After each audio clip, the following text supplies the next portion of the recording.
Hi, all. Consider your life as a spiritual pilgrimage and proceed with your spiritual journey. Look what you get. Not just happiness, but ecstasy. Blissful, rapturous delight. Guys, a vision without a plan is fantasy. A plan without a vision is mediocrity. What believing in God will do for you is magical thinking. But believing that you can do it yourself is the ultimate arrogance. Plan your life as per your aspirations, but live your life as per God's directions. God can do that no man can imagine or do. Here's the proof. A sobbing little girl stood near a small church from which they had been turned away because it was too crowded. "I can't go to Sunday school," she sobbed, and told the pastor as he walked by. He believed that to be a good pastor, one must have the wisdom of a Solomon, intuition of a Newton, the thinking faculties of an Einstein, and a compassion likened unto the Son of God. Seeing her shabby, unkempt appearance, the pastor guessed the reason and took her inside and found a place for her in the Sunday school class. The child was so touched that she went to bed that night thinking of the children who have no place to worship Jesus.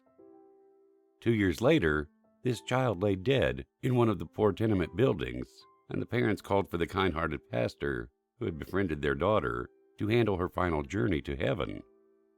As her little body was being moved, a worn and crumpled purse was found, which seemed to have been rummaged from some trash dump.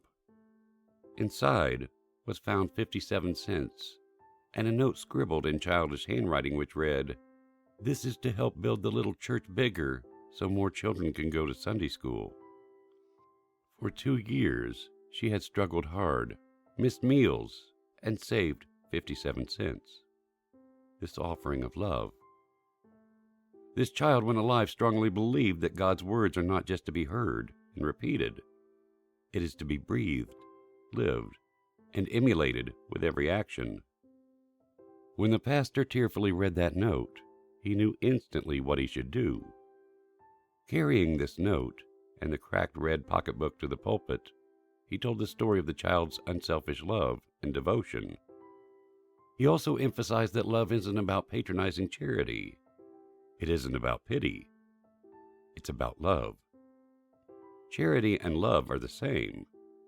With charity, you give love. So don't just give money, but reach out your hand instead. He challenged his deacons to get busy and raise enough money for the construction of the larger church building. But this was not the end of the story of love and devotion. Such a story cannot end abruptly, since it connects God with the pure divine love of a child. Perhaps God told the soul of this special child, "You are loved. You have a purpose. You are a masterpiece. You are wonderfully made. God has a great surprise and a grand plan.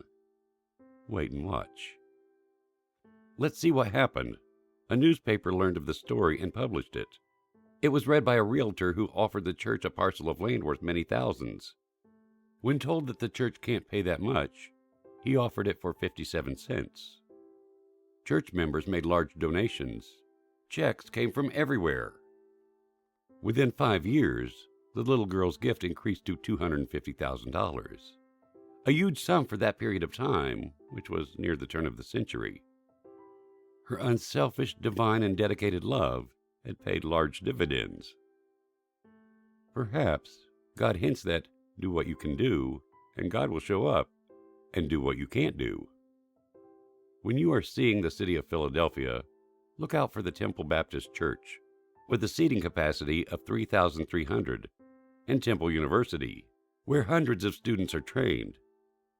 Have a look, too, at the Good Samaritan Hospital, and at the Sunday school building which houses hundreds of Sunday scholars, so that no child in the area will ever need to be left outside during Sunday school time. In one of the rooms of this building may be seen the picture of the sweet face of the little girl whose 57 cents, so sacrificially saved, made such remarkable history. Alongside of it is a portrait of her kind pastor, Dr. Russell H. Conwell, author of the book Acres of Diamonds, a true story. Guys, won't you agree?